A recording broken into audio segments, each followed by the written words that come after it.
nagnakaw ng corn beef, Yan. kulong. Yung nagnakaw ng mangga, Oy, oo, kulong. naalala ko yun. Isa pa yun. yung nagnakaw na tesorero po sa barangay 20,000, kulong. Yung nagnakaw ng bilyon, elected.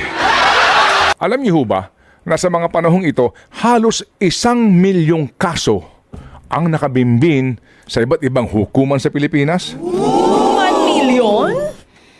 Ilan ba nakabimbin sa Supreme Court? Sa- Court of Appeals, alright? Hanggang sa pinakamababa po, yung Municipal Trial Courts.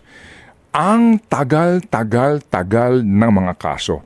At ang masakit dito, yun din pong maliban doon sa mga kaso po ng karumal-dumal na krimen o kaso pong may kaugnayan po sa life or property, yung pong kaso ng katiwalian, di ba? Yung bang tipong sa kanila, mas magandang magnakaw ka na lang ng mas malaki kasi kapag malaki ninakaw mo, makakakuha ka ng mahusay na abogado na siya magiging daan para sa iyong acquittal eventually. E di ho ba ang prinsipyo is crime does not pay? Pero kung malaki ang ninakaw mo, mas malaki ang pagkakataon sa iyo na maabsuelto ka sa kaso. Bakit? Kasi ang mga abogado mo mahuhusay. Mahusay saan? Mahusay po sa mga pamamaraan para ka ma-acquit kasama na ang inordinate delay. Yun lang pong mabimbin ang paglilitis. Tuwan-tuwa ka na. Bakit?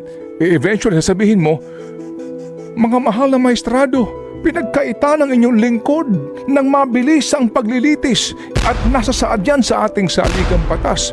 Pinagkaitan ako kaya idispisyo ang kaso ng aking pagnanakaw ng bilyon. Pero yung mga ang ninakaw, halimbawa, 10,000. Yung ganun lang, 100,000 pesos. Yung nagnakaw ng corn beef, Yan. kulong. Yung nagnakaw ng mangga, Oy, oo, kulong. naalala ko yun. Isa pa yun. yung nagnakaw na tesorero po sa barangay 20,000, kulong. Yung nagnakaw ng bilyon, elected. Saan ang moral lesson?